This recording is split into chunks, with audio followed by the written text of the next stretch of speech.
actually be. And now for something completely different.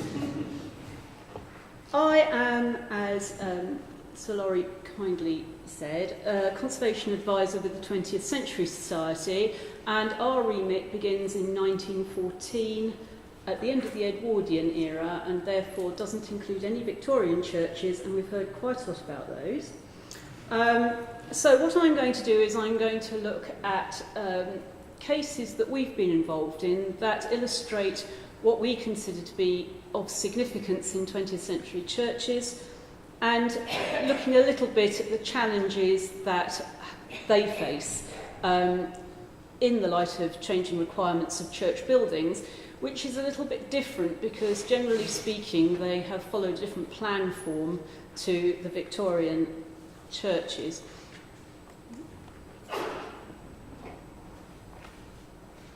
It's not working.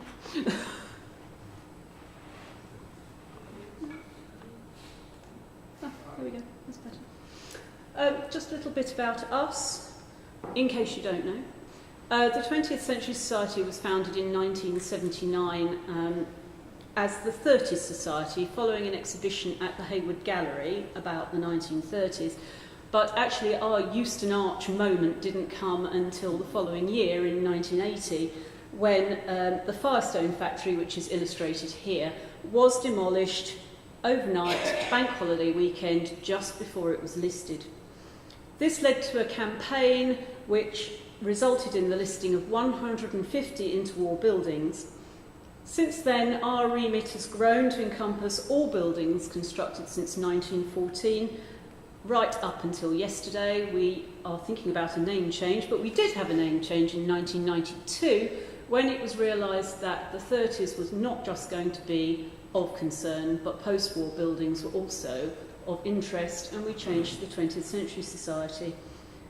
Subsequently, we have become part of the planning process as a National Amenity Society, and we also have an advisory role for those buildings covered by the ecclesiastical exemption.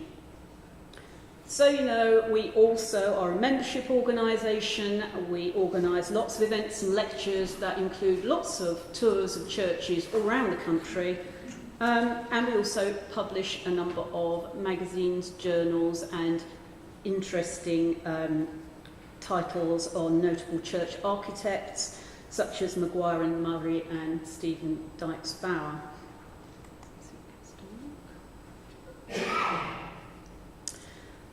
So the way I want to look at these buildings is to look firstly at churches that do not ostensibly appear to be 20th century buildings, where things have happened which mean they actually are 20th century buildings, or in situations where an ensemble of fittings has been put into an older church in the 20th century period.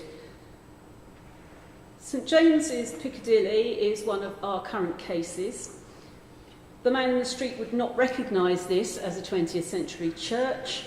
Obviously, it was originally a wren church constructed in 1676 to 84. However, in 1940, due to a direct hit, the entirety of the inside of the church was lost, and actually even the bit that you can see standing in the end had to be rebuilt because it was unstable. It was substantially rebuilt by Sir Albert Richardson in 1947 to 54. Now, Albert Richardson had, fortunately, in his architectural training, used this church as one of his case studies and had made totally detailed drawings of every aspect of it.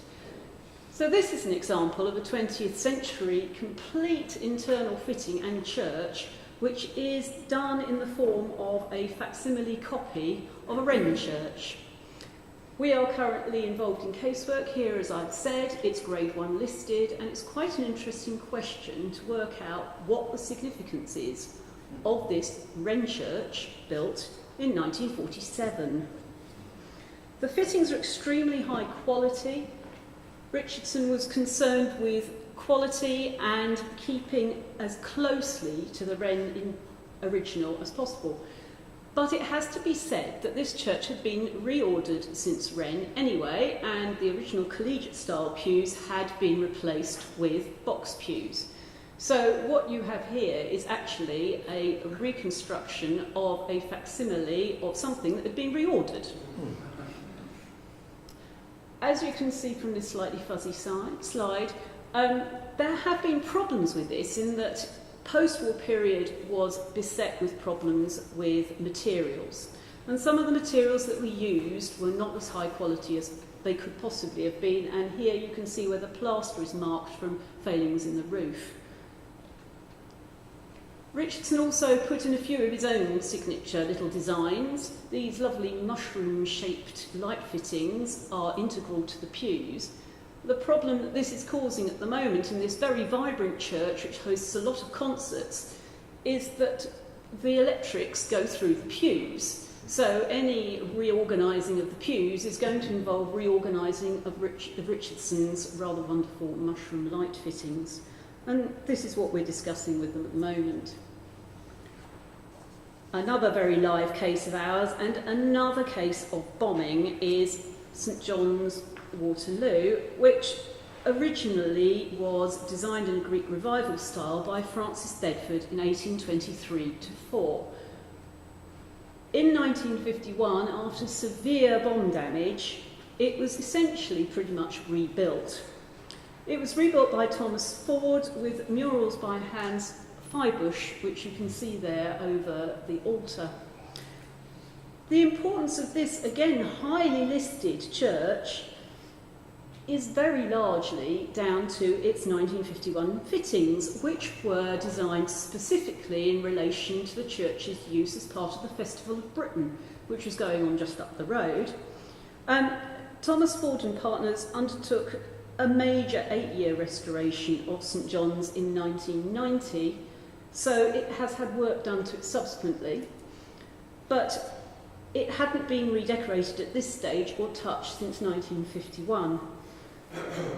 The important thing to note about this church is how the neoclassical motifs are used still in this 1951 example.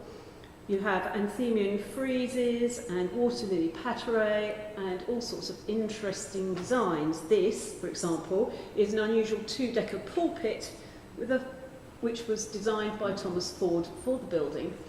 And as you can see, this pulpit has been modified recently as well to make it a mobile, fitting for when there's concerts. The altar table and panelling behind and the wooden candlesticks all form part of the set piece.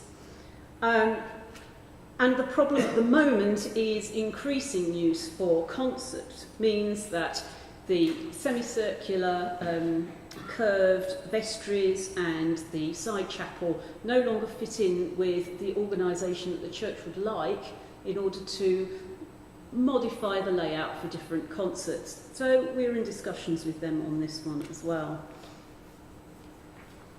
Local to this, and I know it's a cathedral and not a parish church, but the reason for including Leicester Cathedral in this is another reason why 20th century fittings might be inserted into an older church.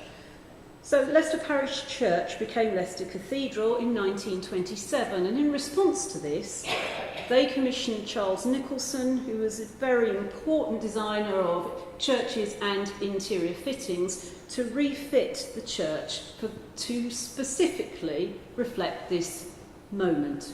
So the chancel and the choir stalls and also a very fancy cathedra were installed.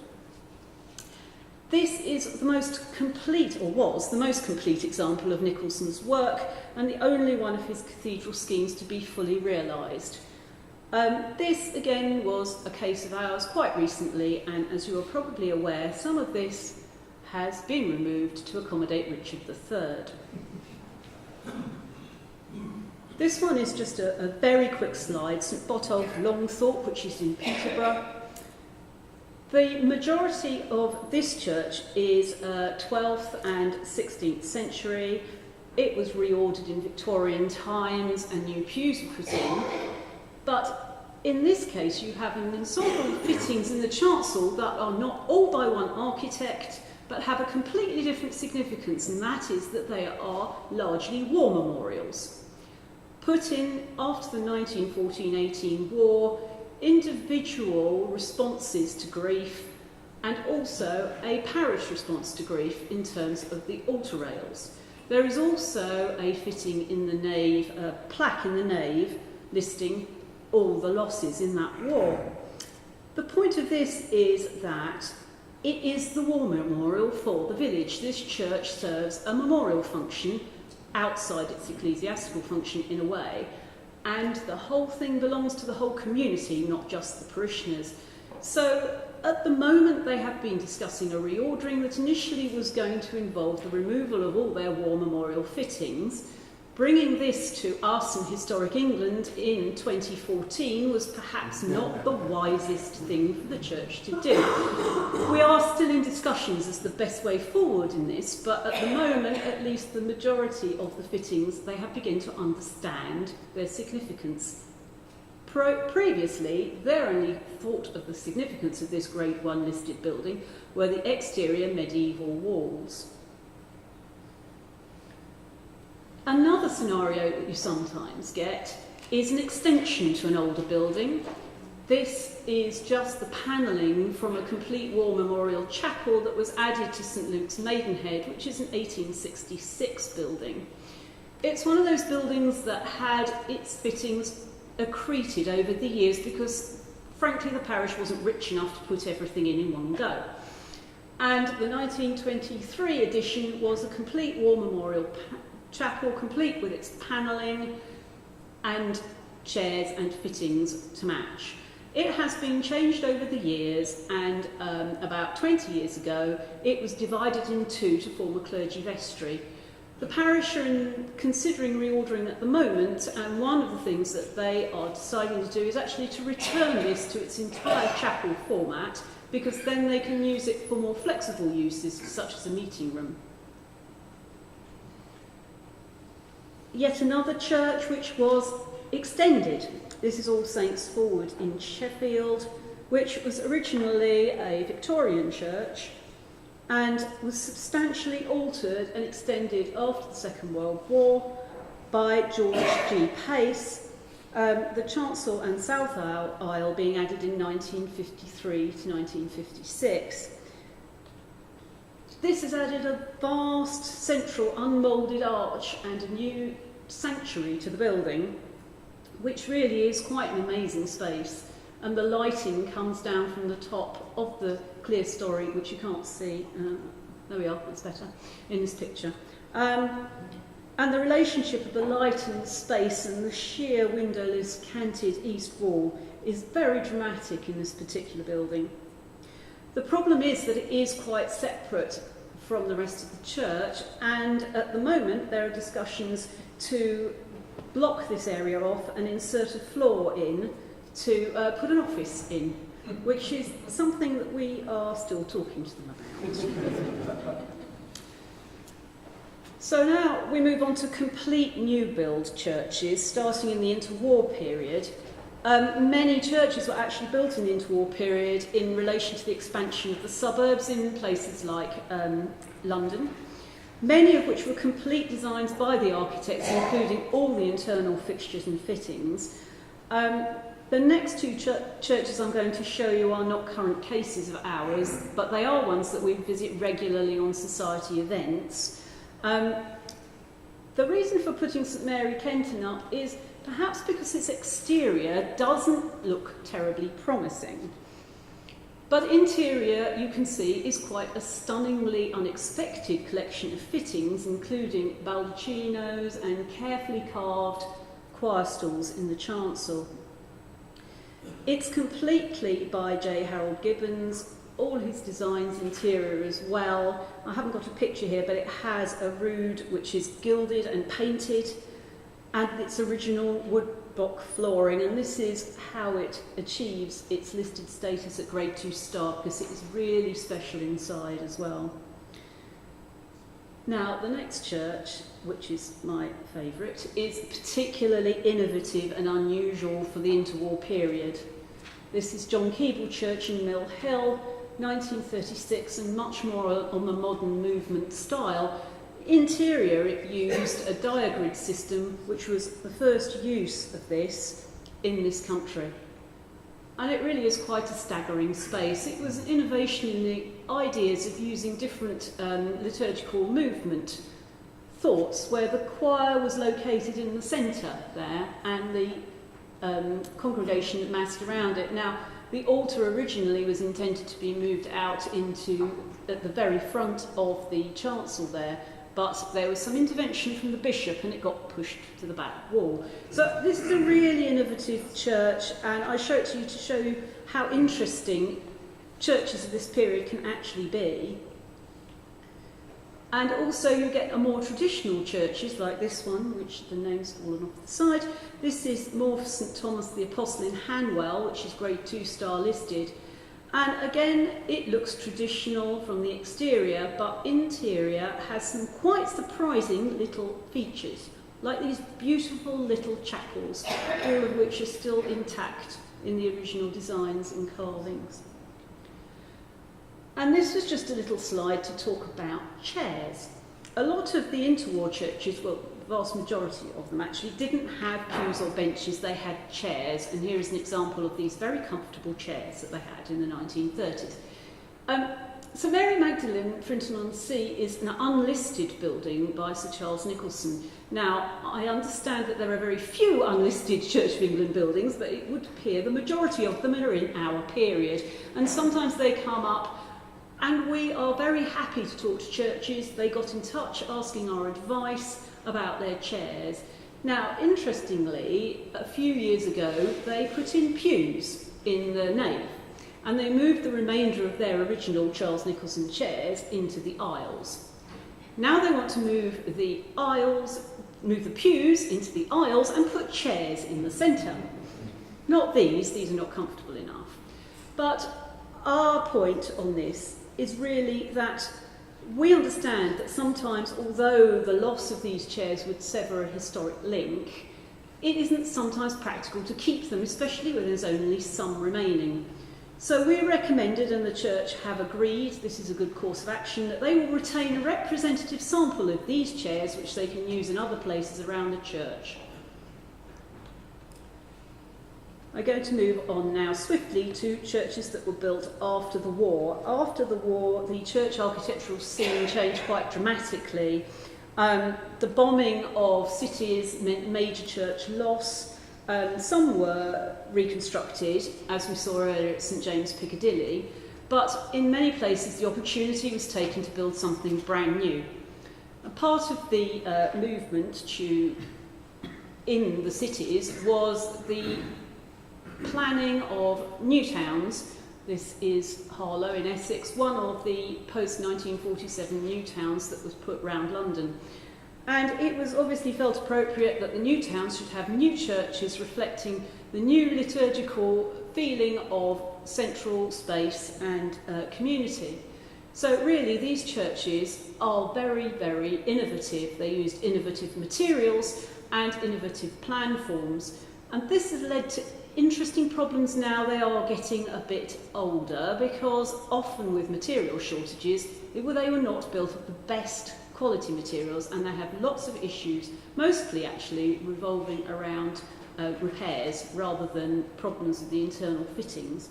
So St Paul's is quite an interesting church from the outside, but I have to say from the inside it is stunning. The light is so amazing in this church.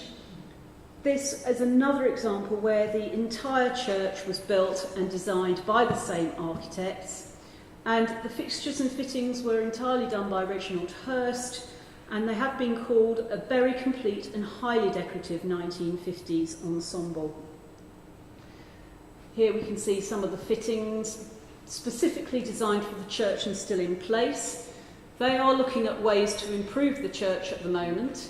They have issues with leaks in the roof and with the electrics. You can see the originally designed electrical light fittings here. But we are working with them on this, and they are putting in new lights in the church, but they are retaining the existing light fittings despite the fact that they can no longer be used. And you can see here one of the stunning features of the church, which is the risen Christ on the road to Emmaus by John Piper. They are working with us on different materials that can be used on the roofs because they have problems with metal theft. I understand that this isn't interiors, but it's just an illustration of the problems that we have with churches of this era. This is another 1950s church, but a more traditional feeling one, and this is an example of work the Society does getting buildings that are unlisted onto the National Heritage List with English heritage. Again, it has a very stunning firebush mural from the 50s, and this is a good example of the sort of thing that we work with Historic England to get recognised for its heritage value. Sadly, one of the other things that crosses our path is the issue of loss. This is most commonly due to repair problems and cost of upkeep rather than redundancy. This church is a particularly sad case by Vallard, built in 1933, and it was called one of the milestones in the development of English church architecture towards the modern movement style. The picture here is from 1933 on the right-hand side there. It had cinema-style steel and oak fittings, and the whole feel of it was try to evoke the cinema modern movement in Liverpool. Every detail again was designed by Vallard, the architect, down to the door handles. Unfortunately, it suffered issues with leaks, and the rather unattractive metal cladding was added to the tower in the 1970s. And after more serious structural problems in forms of subsidence, it had to be demolished. Another church that has also been a recent loss, this was due to the church actually thriving, but they had big problems with the roof of the building and the leaks that came from that.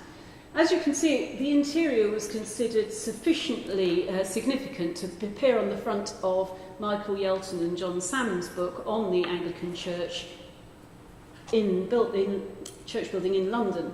And the interior fittings in this church have actually been saved, and the point of showing you this is to show you that interior fittings can still be re-employed elsewhere if necessary. Finally, a little bit of a plug, I suppose. We get involved in lots of initiatives to try and raise awareness of the interest of 20th century churches, and this is a competition that the Churches Conservation Trust held, and we got involved with 50 Modern Churches competition, the winner of which was St Paul's Bow Common. This church was built in 1958 to 60, and its architects were Robert Maguire and Keith Murray. It has the most amazing interior. It has an 800 square foot mosaic by Charles Lutchens, and it's made from coloured Murano glass tesserae and took 5 years to complete. It also is home to Lutchens' Outraged Christ at the moment. It was judged to be the best in the competition of all churches built since 1953 in the UK, and it is really the most hugely influential post-war church that we look after. We have a lot of support, and we work a lot with St Paul's. They are very aware of the importance of their building, and I think it's a really good example of how a modern church can still be really vibrant and can work, despite the issues that it has, with us to keep being vibrant. One last little thing. If you want to know any more about 20th century churches, we have this wonderful churches database, which is accessible on our website, and you can plug in anything you know about it, and hopefully it will pop up with some information. It is a work in progress, so if you do have a go at it and you find something that isn't quite right, please let us know. Thank you.